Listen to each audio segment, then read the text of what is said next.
안녕하세요. 신보 고약한 시누이를 둔 40대 여자입니다. 우리나라엔 시집살이라는 유명한 말이 있죠. 저는 그 시댁살이를 남편의 누나인 시누이에게 당했었어요. 물론 제가 지고만 있진 않았지만 그런 일을 당하는 것 자체가 얼마나 스트레스랍니까? 그런데 그런 시누이의 못된 키를 제가 크게 꺾어버리게 된 사건이 하나 있었어요. 그리고 그때 일로 저희 시댁의 분위기는 전과 다르게 확 바뀌어버렸는데 그 사건과 가정에 대해 지금부터 이야기를 시작해 보겠습니다. 전 어릴 적부터 운동을 좋아했어요. 특히 겨루기 종목을 좋아해 어릴 적부터 오빠와 함께 태권도, 유도 등 많은 운동을 했죠. 게다가 아빠를 닮아 타고난 체격도 있어 저는 또래보다 키도 크고 몸도 다부졌습니다. 선수 활동까지 한 건 아니지만 덕분에 학창시절 절 괴롭히거나 하는 친구들은 없었습니다. 그런 제가 중학교 2학년 때부터 같은 반으로 지낸 2년간 유독 챙겨준 한 남자애가 있었어요. 야, 니네 친구 놀리고 괴롭혔다간 나중에 어른 돼서 다 돌려받아. 왜 그런 비건설적인 일에 시간을 낭비해? 나한테 혼나볼래? 그 애는 오윤상이라는 친구였습니다. 윤상인 또래 남자애들보다 작고 마른 데다 내성적인 성격에 공부만 하는 범생이다 보니 유독 친구 괴롭히기 좋아하는 애들의 표적이 자주 되더라고요. 저는 그런 윤상이 편이 되어주며 애들을 말렸어요. 가끔 시비가 붙으면 지지 않고 맞서 싸우기도 하며 말이죠. 전 힘 좀 있다고 누굴 괴롭히는 비겁한 짓은 딱 질색이었거든요. 저 주영아, 너 아니었으면 내 중학교 시절이 훨씬 서럽고 힘들었을 거야. 그동안 정말 고마웠어. 됐어. 그동안 나한테 수도 없이 해준 고맙다는 말이면 난 충분해. 앞으로는 운동도 좀 하고 임마. 그래야 애들이 너 무시 안 하지. 앞으로 잘 지내. 알았지? 윤상인 중학교를 졸업하던 날 저에게 쭈뼛쭈뼛 와서 인사를 하더군요. 저는 윤상이와 졸업사진도 함께 찍었는데 사진을 찍어주던 윤상의 부모님이 제 손을 잡고 얼마나 고마워하셨는지 모릅니다. 네가 말로만 듣던 주영이구나. 고마워. 우리 윤상이한테 정말 많이 얘기 들었어. 나도 우리 남편도 항상 너에게 고마워하고 있었단다. 야, 오윤상. 넌 남자가 돼서 친구들한테 창피하게 여자의 뒤에 숨어서 지냈냐? 이 찐따야. 윤상의 누나 못된 말을 하며 윤상의 뒤통수를 탁 때렸습니다. 그 언닌 중학교 1학년 때 몇 번 얼굴을 봤던 저보다 2살 많은 유명한 날라리였어요. 후배나 누굴 괴롭혔다는 말은 못 들어보긴 했는데 몰래 땡땡이 치며 담 넘는 모습이나 오토바이 타는 다른 학교 오빠들 뒤에 타고 슝 사라지는 모습을 몇 번 직접 목격했었죠. 노는 언니라 그런지 자기 동생에게도 말투가 거칠기 짝이 없었는데 그 언니의 동생이 윤상이 같은 모범생이라는 사실이 좀 놀랍더라고요. 그날 이후 오래도록 전 윤상이를 보지 못했습니다. 윤상인 고등학생이 되며 다른 동네로 이사를 갔거든요. 그리고 그 뒤로 윤상이를 다시 만난 건 제 나이 30대 초반에 처음 열린 중학교 동창회에서였어요. 주영아, 너 맞지? 와, 넌 진짜 그대로다. 잘 지냈어? 잘 지냈지. 근데 미안. 낯은 익은데 너 누구지? 우리 반에 너 같은 애가 있었나? 누군가 저를 반갑게 아는 척하게 봤더니 낯은 익은데 도통 누군지 모르겠더군요. 그 애는 키도 크고 체격도 다부진 데다 표정에도 자신감이 철철 넘쳤어요. 이런 애가 중학교 때 있었나 싶었는데 그 애가 밝힌 이름을 듣고 깜짝 놀랐습니다. 내가 좀 변했지? 고등학교 들어가고부터 키가 훌쩍 크고 그때부터 운동도 열심히 했거든. 주영이 네가 나한테 운동 좀 하라고 말했었잖아. 나 윤상이야. 네가 맨날 지켜주던 오윤상. 그 사람은 바로 중학생 당시 저보다도 조그맣던 그 윤상이었던 거예요. 너무 변한 윤상인 어렸을 때부터 그렇게 공부만 하더니 회계사라는 좋은 직업까지 갖게 됐더라고요. 다른 친구들 모두 너무 변한 윤상이를 보고 놀라움을 감추지 못했죠. 윤상인 꼭 제게 밥을 사고 싶다며 저와 연락처를 교환했어요. 그 뒤 저는 윤상이와 가끔 만나 밥과 술을 먹으며 친해졌는데 몇 달 뒤 저는 윤상이에게 의외의 말을 듣게 됐습니다. 나 사실 너 만나고 싶어서 동창회 나왔던 거야. 주영아, 사실 예전엔 친구도 많고 활발했던 너에 비해 내가 너무 못난 애인 것 같아 말을 못했는데 나 그때 사실 너 되게 많이 좋아했어. 그리고 그런 널 고등학교에 가고 대학을 졸업해서까지도 못 잊어버리겠더라. 그러니까 주영아, 너만 좋다면 나랑 만나주면 안 될까? 나 이대로 고백도 못하고 너 놓치면 평생 후회할 것 같아서 정말 큰 용기 낸 거야. 그렇게 우린 조심스러운 만남을 시작했습니다. 솔직히 처음엔 윤상이가 부담스럽기도 했어요. 사람이 좋은 걸 떠나서 고작 중소기업 자재과 직원이던 저와 회계사이던 윤상인 직업적으로도 차이가 많이 났으니까요. 하지만 윤상인 고작 직업 같은 걸로 널 놓칠 거면 아예 회계사를 때려치우겠다는 말도 안 되는 말까지 하더라고요. 물론 정말 그러지 않겠지만 그렇게까지 절 좋아해 주던 윤상이의 청혼을 연애 2년 뒤 저는 기쁘게 받아들였죠. 세상에 너무 반갑구나 얘야. 결혼 약속을 한 후 시댁에 첫인사를 간 날 시부모님은 절 반가워하셨습니다. 당시 오래도록 했던 공무원직에서 막 은퇴하셨던 시아버진 제게 오래전 윤상이 제 남편과 찍은 졸업사진까지 보여주며 과거를 추억하셨죠. 시아버진 점잖고 선한 분이었지만 어딘가 과거 남편의 모습을 떠올리게 하는 작고 마른 분이시더군요.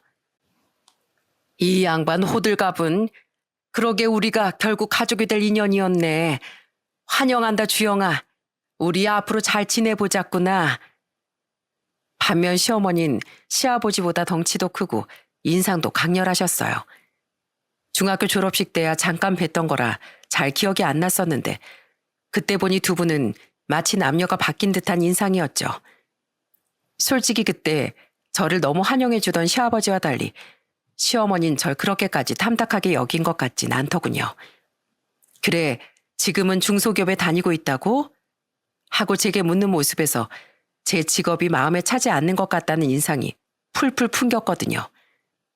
그래도 시어머니는 절 반대하지 않았고 남편 직업이 워낙 잘났으니 그 정도는 이해했습니다. 난 윤상이만큼은 못해도 부잣집 딸이나 직업 좋은 여자가 올케로 들어오길 바랬는데 이건 좀 아니지 않아? 난 이 결혼 반대야. 그런데 황당하게도 남편의 누나인 신우이가 반대를 하고 나서지 않겠어요? 예전에 껌 좀 씹었던 신우인 정말 예전과 똑같더라고요. 사나운 말투와 남을 무시하고 깔보는 눈빛에 몸에서 풍기는 날라리 분위기까지 말이죠. 옛날엔 예쁘고 잘생겼냐, 학교에서 싸움 잘하냐 아니냐로 잘 나가는지 아닌지를 판단했지만 성인 돼선 직업으로 판단하는 거 아니야? 우리 집안에 저런 찐따가 들어온다는 게 말이 돼? 내 남편처럼 못해도 공기업 정도는 다녀줘야지. 어디 중소기업 나부랭이가 내 동생한테 명함을 들이밀어. 여보, 직업은 그냥 돈 버는 수단일 뿐인데 뭔 직업으로 사람을 그렇게 말해. 막말로 꽃집 하는 당신 벌이도 썩 그렇게 많은 것도 아니잖아. 난 그래도 사장이잖아, 사장. 그리고 난 얼굴이 청순 가련하고 예쁘니까 얼굴이 곧 명함이지. 나 밖에 나가면 아나운서냐는 소리 듣고 살아. 그게 무슨 억지야. 얼굴은 여기서 또 무슨 상관이고. 아무튼 얼른 사과드려. 죄송합니다, 주영씨. 저희 집사람이 말이 좀 거칠어요. 이 사람 말 신경 쓰지 말아주세요. 그래, 누나. 게다가 누나 매형이랑 결혼할 땐 무려 백수였잖아. 사람이 양심이 좀 있어라. 뭐? 얼굴이 명함? 물론 내 눈엔 우리 주영이가 100배 더 예쁘지만 누나 얼굴만 좀 예쁘장하고 청순하면 뭐해? 속에 들어앉은 건 순심술쟁인데. 그리고 누나, 나 위해서가 아니라 내 아내 될 사람이 잘나면 누나한테도 콩고물 좀 떨어지지 않을까 싶어서 그런 거잖아.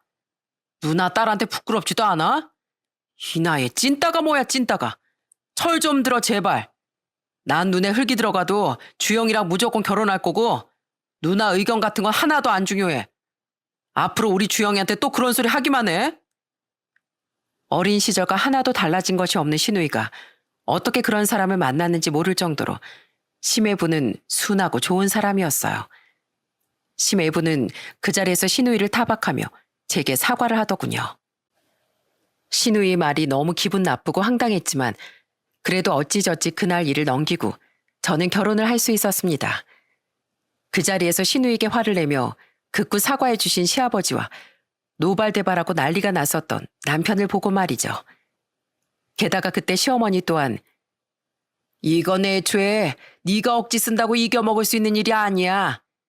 윤상이 제가 어릴 적부터 주영이 얘기를 얼마나 많이 하고 살았니? 하며 시누이를 말리자 시누인 더 이상 억지를 못 쓰고 입만 대빨 내밀었거든요. 그렇게 남편과 결혼을 하긴 했지만 그때부터 시누이와 전 앙숙이 됐습니다. 결혼 후 시누인 마주칠 때마다 사사건건 제게 시비를 걸어댔거든요. 옳게 시댁에 오는데 옷이 그게 뭐야? 청바지에 면티? 너무 시댁을 무시하고 편하게 생각하는 거 아니야? 그러는 형님은 시댁에 어떻게 가시는데요? 형님 다음에 시댁 가실 때 저한테 정장 입고 가는 사진 꼬박꼬박 찍어서 보내주세요. 그러면 제가 본받아서 형님 말씀대로 매번 한복이나 정장 입고 다닐게요. 옳게 호박에 줄 긋는다고 수박 돼? 원래 틀려먹은 얼굴에 뭘 굳이 분칠을 했어. 순 시간 낭비지. 그러는 형님은 요새 관리 잘 안 하시나 봐요.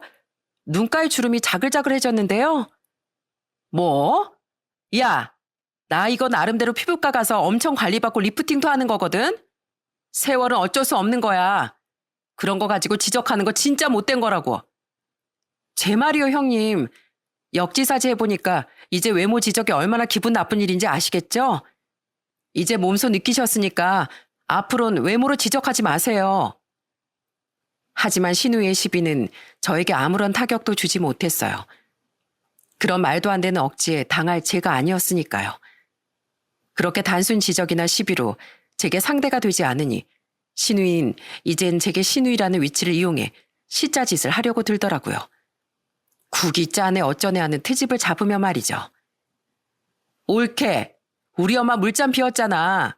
며느리가 됐으면 미리미리 시부모님이 불편하신 데는 없나 신경 써야지. 떠올 때 뇌물도 좀 떠오고. 원래 시댁은 하늘, 며느린 땅인 거 알지? 저희 집은 새언니한테 그런 거 일절 안 시키는데요. 형님은 시댁 가서 그렇게 하세요?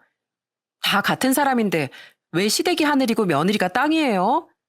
시부모님을 어른으로서 공경하는 건 당연한 거지만 그거랑 이건 다르죠. 예, 애미야. 너 내가 보자 하니까 좀 그렇구나. 아무리 세상이 변했다지만 시댁 어려운 줄 알아야지. 어쩜 그렇게 네 시누이한테 한마디도 안 지고 꼬박꼬박 받아치니?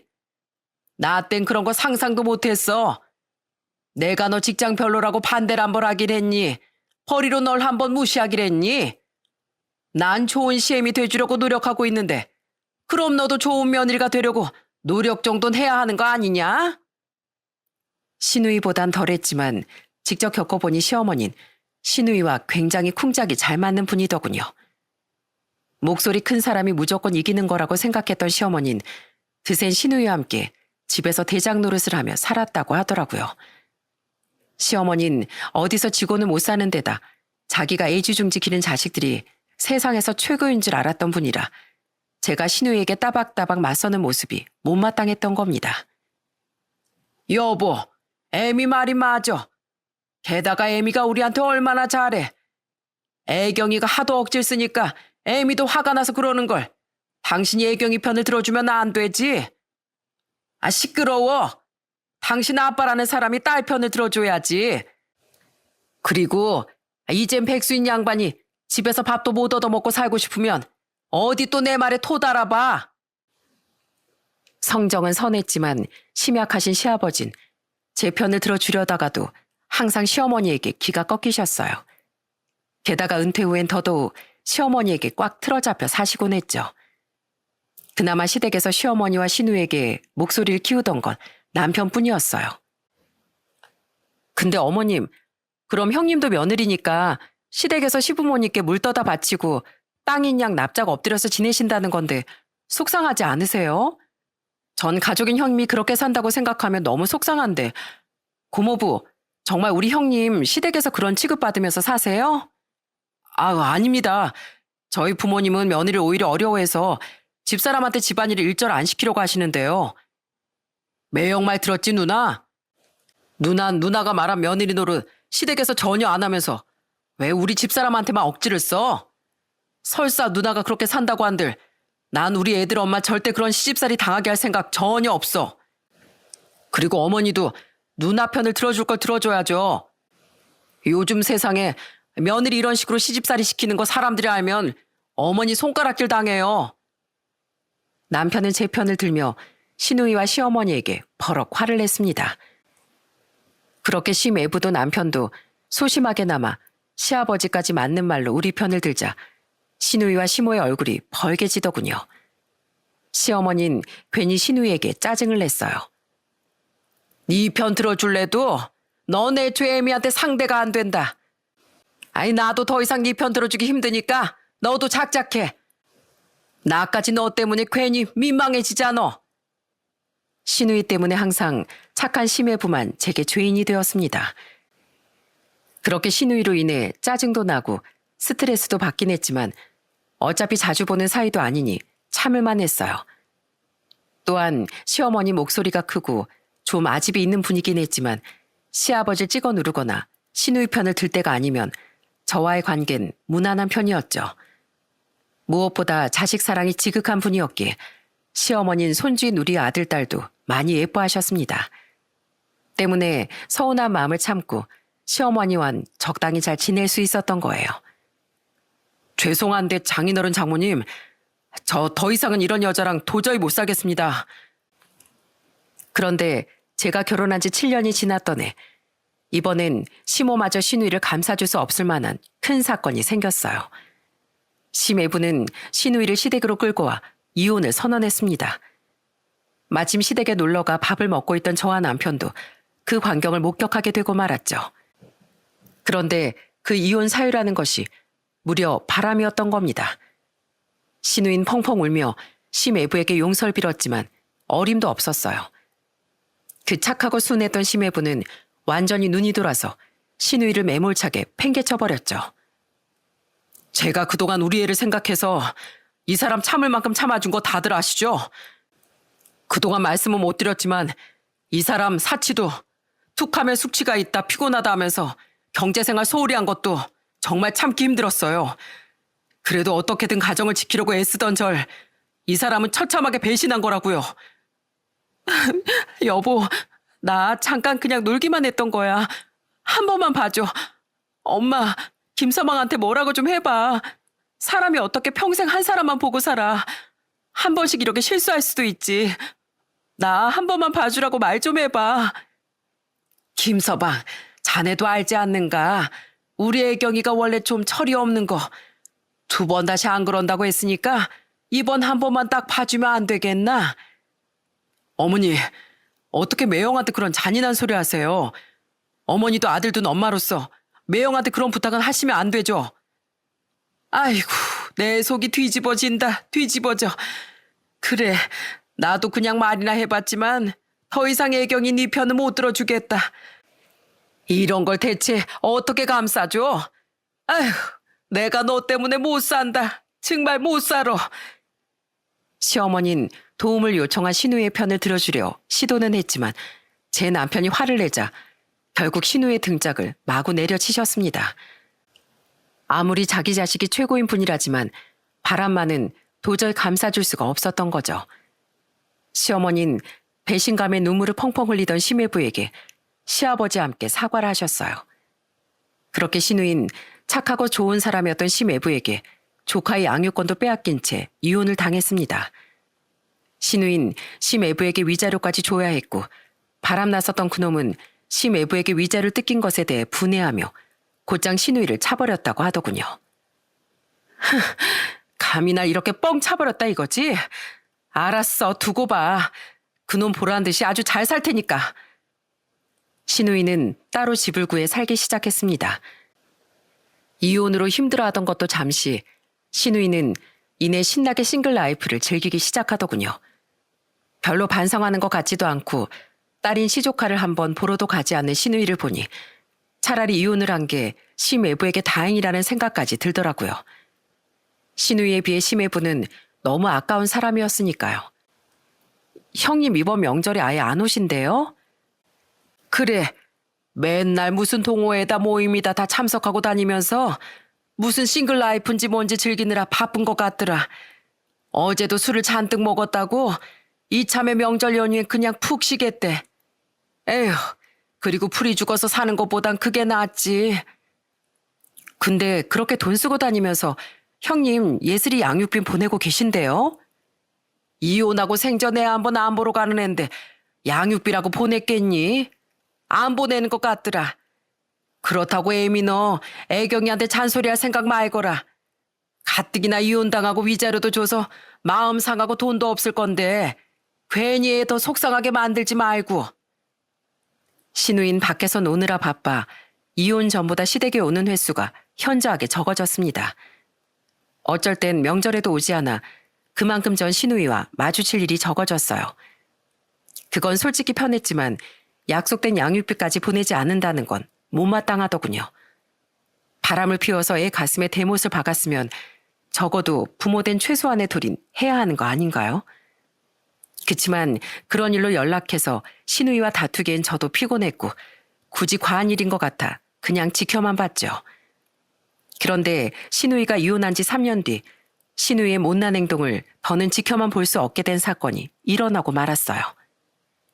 네? 형님 재혼하신다고요? 그래, 나 완전 왕건이 물었거든. 착하고 결혼한 적도 없는 데다 직업도 한의사인 사람이야.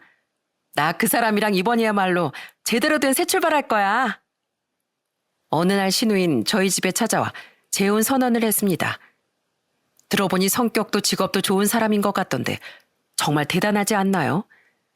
아무리 얼굴이 좀 청순하다지만 전 심해부도 그렇고 그런 성격으로 좋은 남자만 쏙쏙 골라 만나는 게 정말 재주다 싶었어요. 그런데 문제는 그 뒤 우리에게 던진 신우이의 말이었습니다. 근데 그냥 전화로 말하시면 될 걸 왜 여기까지 와서 얘기해 주시는 거예요? 내가 시간이 그렇게 많겠어? 다 이유가 있으니까 왔지. 둘 다 잘 들어? 그 사람 나 애 있는 것도 아니 한 번 결혼했었다는 것도 전혀 몰라. 이혼한 거랑 왜 이혼했는지 말하면 분명 도망갈 게 뻔하니까 애초에 미혼이라고 거짓말했어. 그래서 두 사람 입단속하려고 여기 온 거야. 그 사람이 결혼 전에 우리 가족들 다 만나서 꼭 인사하고 싶다고 하니까 그때 보면 조용히 입 닫고 있어. 알았어? 부모님한텐 이미 내가 다 말해놨어. 특히 옳게 허튼 소리에서 나 곤란하게 만들기만 해. 네? 아유, 아니 형님. 어떻게 숨겨도 그런 중요한 걸 숨겨요. 사람이 넘지 말아야 될 선이라는 게 있는 거죠. 그리고 그럼 평생 예슬이 보지도 않고 양육비도 안 주겠다는 건데 예슬이한테 미안하지도 않아요? 어차피 걘 크면서 지 아빠가 내용 무지하게 해놓을 건데 걔가 나 보고 살려고 하긴 하겠어? 걔랑 난 이미 남남이야. 걔는 걔고 난 내 인생 살아야지. 올케가 내 인생 대신 살아줄 거 아니면 조용히 해. 알았지? 누나, 이건 진짜 말도 안 돼. 우린 절대 찬성 못해. 못하면 네가 어쩔 건데? 네가 나 늙어서까지 부양해줄 거야? 둘 다 시끄러워. 난 분명히 말했어. 둘 다 입 꾹 닫는 거야. 신우이의 엄청난 말에 저와 남편은 크게 반발했습니다. 하지만 신우이는 듣기 싫다며 자기 말만 하곤 얼른 가버리더라고요. 이건 정말 아니라고 생각해 저와 남편은 시부모님을 찾아갔습니다. 시아버진 우리에게 힘없이 말하시더군요. 어떻게 누나만 좋자고 멀쩡한 남의 집 아들한테 사기 결혼을 시켜요. 이건 말도 안 돼요. 나도 반대했는데 애가 도무지 말을 안 들어먹어. 아빠가 내 인생 대신 살아줄 거냐면서 바닥에 들어누워서 악을 쓰더라. 그냥 냅두고 너희도 협조해. 예슬이한테야 미안하지만 어차피 애경이 걔가 애 만나지도 않는 거 그냥 좀 평생 숨기고 사는 게 어때서 그러냐. 양육비도 뭐 애경이가 일부러 안 보내는 것도 아니고 돈이 없대잖아. 돈이. 김서방 돈도 잘 버는데 자기 딸 하나는 알아서 잘 키우겠지 뭐. 애경이 말 들어보니까 요즘엔 전에 결혼했는지 아닌지 안 나오게 서류도 뗄 수 있다더라. 들킬 염려도 없는데 그냥 너희도 입 닫어. 애경이도 새 인생 살긴 살아야 할 거 아니야. 직업이 무려 한의사라던데 애경이가 그런 남자를 또 언제 물겠어? 당신도 딸 인생 망치고 싶지 않으면 조용히 해. 우린 끝까지 이거 말도 안 되는 일이라며 항의했습니다. 하지만 또다시 신우이 편을 들며 두 눈과 귀를 막아버린 시어머니는 귀를 틀어막곤 방으로 들어가 아예 문까지 잠가버렸죠. 시아버지는 우리에게 한숨을 쉬며 한탄하셨어요. 에휴, 저 여편네랑 애경이 억지를 누가 막아서겠냐.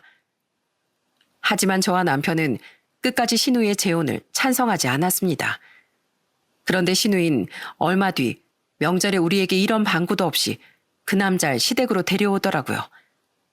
눈치를 보니 시부모님은 이미 신우에게 이야기를 들었으면서도 우리에게 그 사실을 숨긴 것 같았어요. 안녕하세요, 어머님, 아버님. 박정수라고 합니다. 명절에 이렇게 초대해 주셔서 감사드립니다. 안녕하세요. 두 분 모두 이렇게 초대해 주셔서 감사드려요. 딱 봐도 굉장히 선하게 생긴 그 남잔 시부모님에 이어 우리에게도 허리 숙여 인사를 하더군요. 너무 정중한 그 남자의 태도에 저와 남편은 얼떨결에 인사를 하고 식사까지 대접하게 됐어요. 어차피 명절이라 상도 거하게 차려졌으니 수저와 밥그릇, 국그릇만 하나씩 더 놓으면 됐었거든요. 어쩐지 평소보다 시어머니가 조금 더 상을 과하게 차리는 것 같았는데 그게 다 새 예비 사이를 맞이하기 위함이었던 거죠. 너무 맛있어요. 저 이렇게 많은 가족들이랑 둘러앉아서 식사한 거 정말 오랜만입니다. 정말 감사드려요. 저 주영 씨라고 하셨죠? 며느리로서 어머님이랑 같이 이 많은 음식 다 차리느라 정말 고생하셨어요. 음식이 정말 맛있네요. 사람이 하는 말마다 착한 티가 어찌나 줄줄 흐르던지 안타까움이 밀려왔습니다. 저런 사람이 어떻게 신우이 같은 사람을 만났나 참 답답할 노릇이었죠. 신우이는 가증스럽게도 세상 조신한 여자인 척 수줍은 표정으로 앉아있더군요. 그 앞에 시아버진 마음이 불편한 듯 어색한 표정이셨는데 반면 기분 좋게 술을 몇 잔 들이킨 시어머니는 그 남자에게 부모님에 대해 물으시더라고요. 그러자 그 남자는 가슴 먹먹한 가정사에 대해 털어놓기 시작했어요. 저희 부모님은 정말 좋은 분들이셨는데요.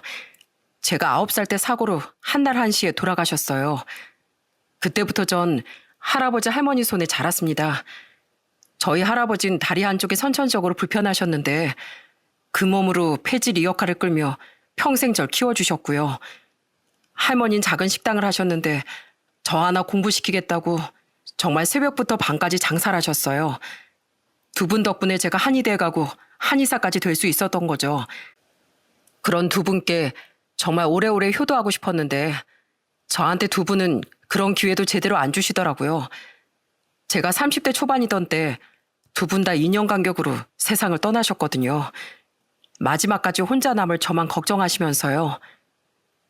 그 남잔 조부모님을 입에 올리는 것만으로도 가슴이 먹먹해지는 듯 살짝 물결이 목소리로 말하더군요. 그 사정을 듣는데 눈가가 시큰해져서 참느라 혼이 났습니다. 왜냐하면 저도 연로하신 할머니 아래에서 오빠와 자랐거든요. 부모님은 계셨지만 맞벌이 하느라 너무 바빴던 탓에 함께 살던 할머니가 우리를 거의 키우듯 해주셨던 거죠. 때문에 저 또한 돌아가신 할머니가 생각나 자꾸만 눈물이 고였던 거예요. 그 뒤로 한 번 결혼할 뻔한 적이 있었는데요.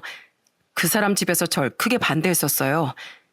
일찍 부모 여의고 산 고아가 인성교육이나 제대로 됐겠냐면서요. 물론 지금은 다 잊었지만 그때 당시 그 상처가 많이 컸습니다. 힘들게 절 키워주신 할머니 할아버지를 괜히 욕보인 것도 같아서 많이 죄송하기도 했고요. 그래서 그 뒤론 일에만 집중하며 살다가 제 상처를 모두 감싸 안아주고 품어준 천사 같은 애경 씨를 만나게 된 거예요. 게다가 애경 씨 꿈이 자식 잘 키우고 살림 잘하는 현모양처라는데 딱 제 인연이구나 싶더라고요. 저는 부모님을 너무 일찍 잃었으니 앞으로 결혼하면 제 아내 될 사람이 일보다는 아이에게 집중해주는 사람이었으면 했거든요. 아이가 부모 사랑을 듬뿍 받았으면 해서요. 비록 우리가 나이가 있어서 애경 씨가 아이를 갖는 게 쉽지는 않겠지만 할 수 있는 데까진 최선을 다해서 노력해보려고요. 그랬구나. 아이고, 혼자서 얼마나 외롭고 쓸쓸했을꼬. 힘든 상황에서도 자네를 이렇게 바르게 키워주신 어르신들께 내 머리라도 숙여서 감사드리고 싶네. 그동안 많이 외로웠지? 이젠 걱정 말게나. 나랑 우리 영감이 자네 부모가 되어줌세. 우린 바라는 거 하나도 없어. 그냥 우리 애경이랑 둘이서만 아이를 낳든 말든 행복하게 잘 살아만 주면 되네. 거봐 자기야. 우리 부모님은 자기 절대로 집안 환경 때문에 색안경 안 끼실 거라고 했지? 난 자기 자라온 이야기 들으면 이렇게 다 아는 내용인데도 눈물이 나. 자기야, 앞으로 내가 죽을 때까지 지켜줄게. 그러려고 내가 지금껏 짝을 못 만나고 기다려 왔었던 건가 봐. 우리 꼭 아이도 갖고 다복하게 살자. 그 남자의 이야기에 자꾸 고이던 제 눈물은 시어머니와 시누이를 보고 쏙 들어가고 말았습니다. 시어머니 난생 처음 보는 인자한 표정으로 그 남자에게 다정한 말을 건네셨어요. 그리고 그 남자 옆에서 시누인 딱 봐도 거짓인 악어의 눈물을 흘리고 있더라고요. 아니, 닭똥처럼 둥글고 굵은 데다 가시개 냄새가 풀풀 풍기는 눈물이었죠. 저는 시누이가 우는 모습을 시매부에게 이혼당하던 그날 빼곤 정말 처음 봤습니다. 기가 차 하는 제 표정을 봤는지 시누인 그 남자 몰래 저에게 입모양으로 이렇게 말하지 않겠어요? 혼쭐 나고 싶지 않으면 입 닫고 있어라. 그 모습을 보는데 정말 이건 아니다 싶었습니다. 저렇게 착하고 고생도 많이 하고 산 사람의 인생에 시누이라는 불행을 알고서도 붙여주는 건 사람이 할 짓이 아니라는 확신이 들더라고요. 저는 숨을 크게 들이신 뒤 소주 한 잔을 입에 탁 털어넣었어요. 그리고 누렁차게 소리쳤죠. 잠깐, 이 결혼은 무효입니다. 이건 애초에 사기 결혼이에요. 저는 이 결혼 반대합니다. 네? 사기 결혼이요? 그게 무슨... 저의 양심 발언으로 그날의 판도는 완전히 뒤집어졌습니다. 갑작스런 제 외침에 그 남자는 어리둥절한 표정을 짓더군요. 그 옆에 시누인 경악을 하며 제발 조용히 하라는 의미의 사나운 표정을 짓고 있더라고요. 하지만 그까짓 거 하나도 안 무서웠습니다. 오히려 이런 착한 사람을 잘못된 길로 인도하는 일이 더 무섭고 나쁜 일이었으니까요. 미안해 자기야. 사실 비밀이었는데 우리 올케가 원래 정신이 좀 이상해. 야 오윤상, 너 빨리 올케 좀 데리고 나가. 제 정신은 200% 멀쩡한데 뭐가 이상해요? 저기요 박정수 씨, 우선 사과부터 드릴게요. 이 집에 발을 들여놓으셨을 때부터 진즉 말씀드렸어야 했는데 어떻게 하다 보니 지금껏 그쪽을 속인 꼴이 됐네요. 저희 형님이요. 3년 전 바람 피워서 이혼한 사람이에요. 이혼을 한 번 들여다보지도 않고 전 남편에게 양육비도 안 준 딸도 있어요. 못 믿으시겠다면 당장 방에 들어가서 예전 형님 결혼 사진에 가족 사진까지 다 꺼내 보여드릴 수 있어요. 야, 너 진짜 조용히 안 해? 입 꿰매버리기 전에 그만하라고. 진짜 나한테 왜 이래? 꿰매기 뭘 꿰매요? 입은 삐뚤어져도 말은 바로 해야죠. 형님, 결혼이라는 게 얼마나 신성한 건데 어떻게 거짓말로 모든 걸 시작하려고 해요? 심지어 조신 떠는 척하는 지금 형님의 모습도 다 거짓이잖아요. 어차피 결혼하면 언젠간 본 모습 들통날 텐데 사람 가지고 장난치는 것도 아니고 이런 사기로 남의 눈에 피눈물 내시면 안 되죠. 저기요 박정수 씨, 보니까 그동안 힘들어도 열심히 살아온 좋은 분 같은데 제가 주제넘게 조언 하나 드릴게요. 좋은 직업 때문에 저희 형님처럼 못된 의도 가지고 접근하는 사람들이 앞으로도 분명 있을 것 같거든요. 앞으로는 조금 더 신경을 곤두세우고 지금처럼 당하지 마세요. 여보, 당신도 뭐라고 말 좀 해봐. 당신도 이 결혼 나처럼 반대하는 사람이잖아. 혼자 떠드는 것보다 한 명이라도 더 말을 거드는 것이 이 상황을 빨리 정리하는 길이겠다 싶었습니다. 때문에 저는 남편에게 목청을 높였고 남편 또한 고개를 절레절레 흔들며 말했어요. 제 아내 말이 다 맞아요. 제 아내보다 제가 먼저 나섰어야 했는데 제가 한 발 늦었네요. 죄송합니다, 박정수 씨. 저랑 제 아내는 끝까지 이 재혼 반대했어요. 거짓말로 시작한 관계는 옳지 않으니까요. 근데 그런 우리를 무시하고 누나가 제 멋대로 그쪽을 오늘 데려온 거예요. 정말 죄송합니다. 어머님, 아버님, 제 남편뿐 아니라 두 분도 이분께 사과하셔야 하는 거 아닌가요? 저희랑 다르게 두 분은 형님이 예비사에 데려오는 거 다 알고 계셨잖아요.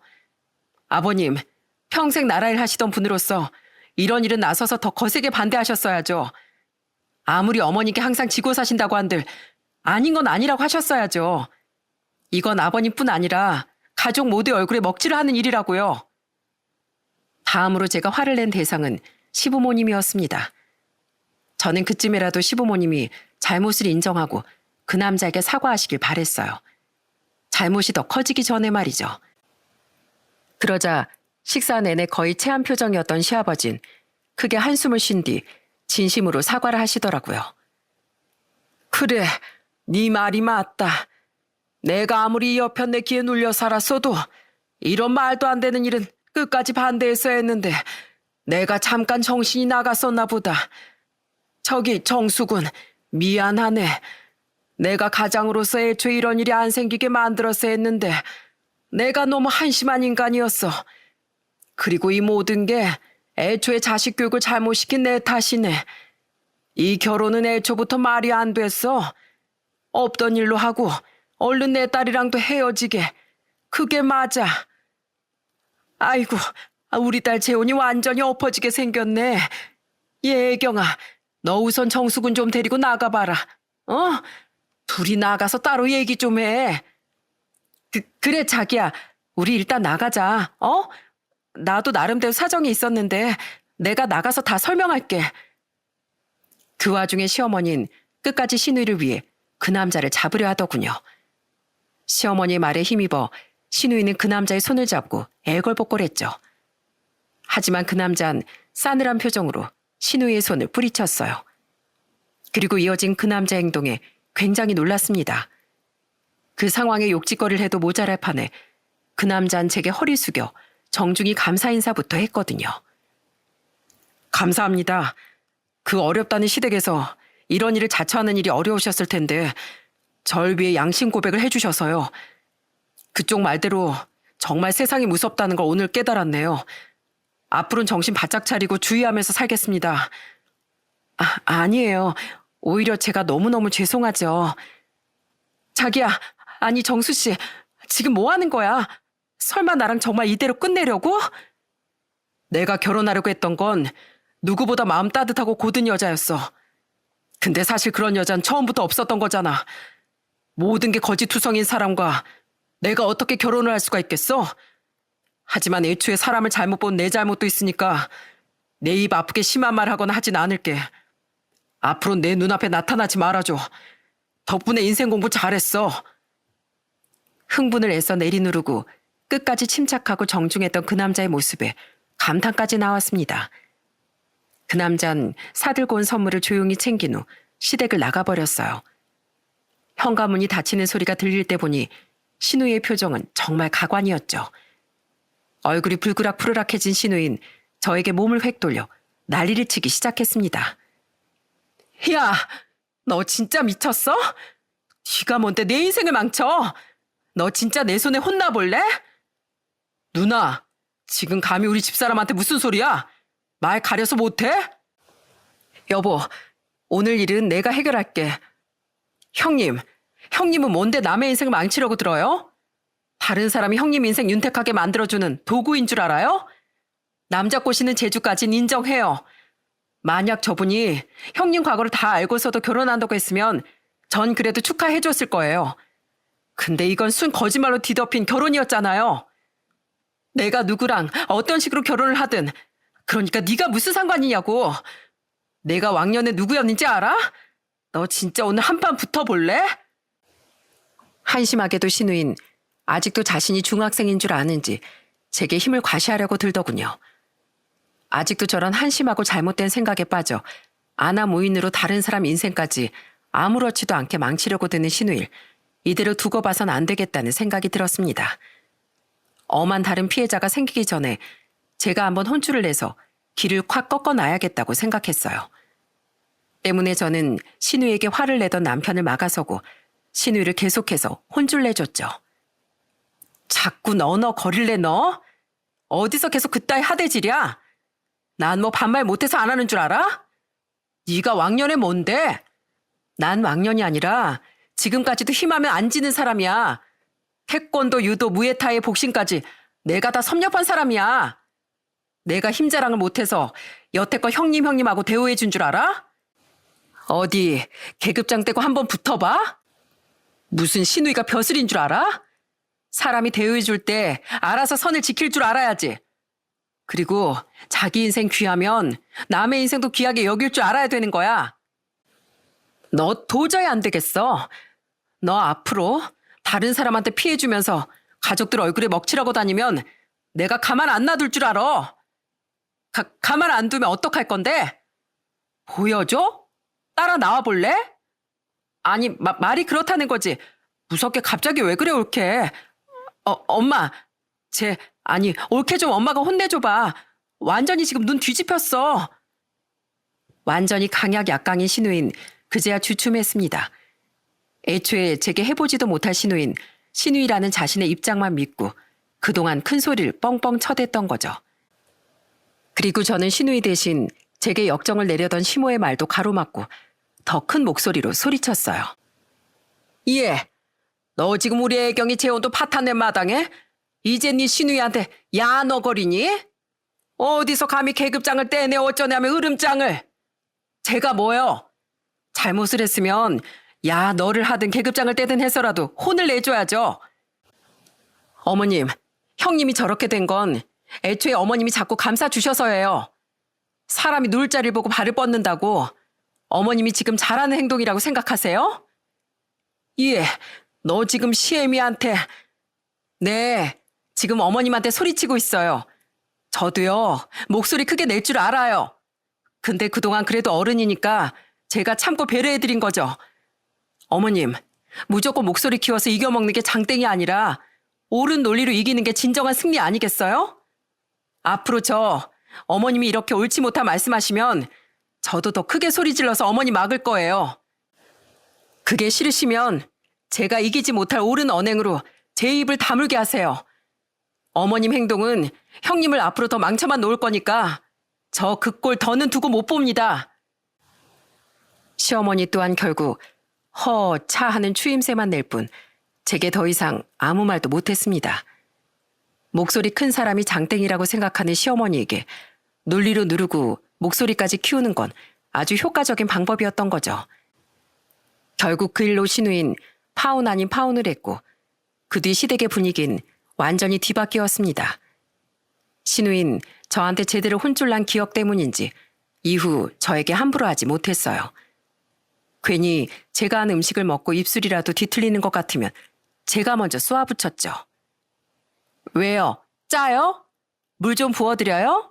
어디다 불까요? 아니야. 어디다 붓다니. 무슨 그런 무서운 소리를 해, 옳게. 국간 딱 맞아, 딱. 그래요? 다행이네요. 그리고 형님, 요새 예술이 양육비는 보내주고 있어요? 진짜, 그런 것까지 왜 잔소리야. 나 요새 힘들어. 일부러가 아니라 그래서 못 보내주는 거야. 맨날 술 먹고 꽃집을 열다 말다니까 재정적으로 힘들죠. 안 되겠어요. 앞으로 일주일에 5번 저한테 제 시간에 출근했다는 보고 문자, 인증사진이랑 같이 남기세요. 아니면 저 회사 출근이고 뭐고 힘으로 형님 확 끌어내서 출근시킬 겁니다. 애한테 더 이상 부끄러운 엄마 되지 말라고 했죠? 게다가 앞으로 계속 그렇게 돈 못 모으면 결국 어머님 아버님 재산이 기댈 거 아니에요. 자식이 됐으면 부모님께 용돈을 드릴 생각을 해야지. 짐이 돼서야 되겠어요? 그리고 남자를 만나든 뭘 하든 또 거짓말까지 하고 남의 인생 망치려고 해봐요. 저 정말 그땐 가만히 안 있어요. 좋든 싫든 형님은 제 가족이니까 제 가족 일은 곧 제 일이에요. 그런 일로 제 얼굴에 먹칠하는 거 저 절대로 못 두고 봐요. 예, 너 그러다 네 신우이 아주 잡겠어. 이렇게 해서 잡힐 사람이면 더 호되게 잡아야죠. 어머님도 형님 저런 행동 앞으로 절대 감싸주시면 안 돼요. 나중에 어머님 늙고 힘없어지시면 누가 어머님을 챙기겠어요? 형님이겠어요? 저랑 남편이겠죠. 만약 제 말 안 들으시면 저 나중에 어머님 되게 많이 구박할 거예요.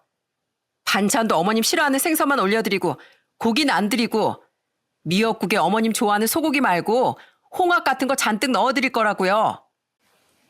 시누이 편을 들려던 시어머니 또한 제가 더 세게 나가자 아무 말도 못하곤 한숨만 쉬셨어요. 그런 우리의 모습을 보며 시아버진 은근슬쩍 제게 윙크를 날리시더군요.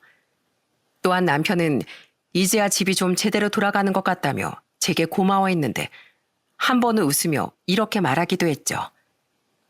그건 그렇고 당신 우리 어머니한테 그것들을 으름장이라고 놓는 거야? 아무리 어머님이 성정이 좀 고약한 분이라지만 자식들은 얼마나 사랑으로 키워주셨는지 잘 알아. 그런 당신 어머니한테 내가 어떻게 그 이상 못되게 굴 수 있겠어? 하지만 집안이 제대로 되기 위해선 그릇된 판단을 종종 하시는 어머님보단 아버님이 지휘봉을 잡으셔야 돼. 그리고 집안에 어머님을 이렇게라도 꺾을 수 있는 사람이 있어야 한다고. 저는 남편에게 한 말처럼 시아버지도 시모에게 목소리를 낼 수 있도록 옆에서 북돋고 노력했습니다. 아버님, 평생 아버님이 공무원 하면서 가족들 전부 다 먹여 살리셨잖아요. 그러니까 아버님도 어머님께 당당하게 목소리 높이실 자격 있어요. 게다가 저번에 보셨죠? 어머님하고 형님이 집안 대장처럼 굴다가 엄한 다른 사람이 피해볼 뻔한 거요. 그땐 제가 목소리를 높였지만 앞으로는 집안의 진정한 가장인 아버님이 집안의 중심을 잘 잡으셔야 되지 않겠어요? 자, 따라해보세요. 어머님이 뭐라고 하셔도 시선 똑바로 맞추고 어머님보다 목소리도 크게. 여보, 밥 좀 차려봐.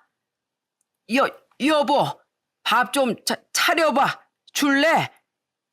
당신 미쳤어? 뭐 잘못 먹은 거야? 어디서 나한테 이래라 저래라야? 어허, 그럼 내가 평생 당신을 먹여 살렸는데 밥 차려달라는 말도 못해? 나 배고파. 우리 집 재산 다 내 앞으로 돼 있는 거 알지? 어디 내가 당신한테 경제권 빼앗아서 앞으로 쥐꼬리만한 생활비만 쥐어줘봐. 나도 집에서나 이렇게 나약하지. 예전에 직장에선 부하 직원들도 다 무서워하고 그랬어. 나도 이제 당신 안 봐줄 거야. 시아버진 처음엔 주춤하시더니 다시 용기를 내서 소리치셨습니다. 저는 힘이 되어드리려 옆에서 시아버지의 편을 들어드렸죠. 어머님, 아버님이 이번엔 정말 변하려고 마음 먹으셨나 봐요. 이러다가 아버님이 정말 어머님 생활비로 쪼들리게 만드시는 거 아니에요? 아버님 눈빛이 큰 결심하신 것 같은데. 시어머니는 시아버지의 변한 모습과 제 지원 사격에 주춤하시더군요. 그리고 이내 신경질을 내며 주방으로 들어가셨습니다. 이거 다 애미 네가 조종한 거지? 아휴, 내가 너 때문에 못 산다 못 살아. 요샌 시집살이가 아니라 며느리살이라는 말이 있다더니 아주 집안 대장자를 네가 완전히 꿰찼구나. 어머님, 저 대장자리에 앉으셔도 되니까 아버님한테 좀 잘해주세요. 맨날 아버님 구박하셔도 사실 아버님 없으면 제일 외롭고 심심해하실 분이 바로 어머님이시잖아요. 예, 며느님. 아주 말씀마다 청산유수시지요. 너도 밥 먹고 가라. 고기 구워줄 테니까. 시어머니는 말은 투덜거리지만 사실 본심은 그렇게까지 나쁜 분은 아니었습니다. 다만 성격은 좀 우악스럽고 아집이 있으신 데다 자식 사랑이 너무 넘치다 보니 가끔 그런 나쁜 판단을 하시는 것 같더라고요. 이렇듯 저희 시댁은 조금씩이나마 더 나은 길로 변화해가고 있어요. 전 요즘엔 기가 한풀 꺾인 시어머니가 앞으로는 절대 그릇된 판단을 하시지 않도록, 또한 시아버지께서 이젠 제대로 된 가장의 자리를 지켜나가실 수 있도록 며느리로서 노력해 나갈 작정입니다. 그리고 어찌됐든 한 가족으로 엮인 시누이를 앞으로 쭉 지켜보고 단속해 나갈 거예요.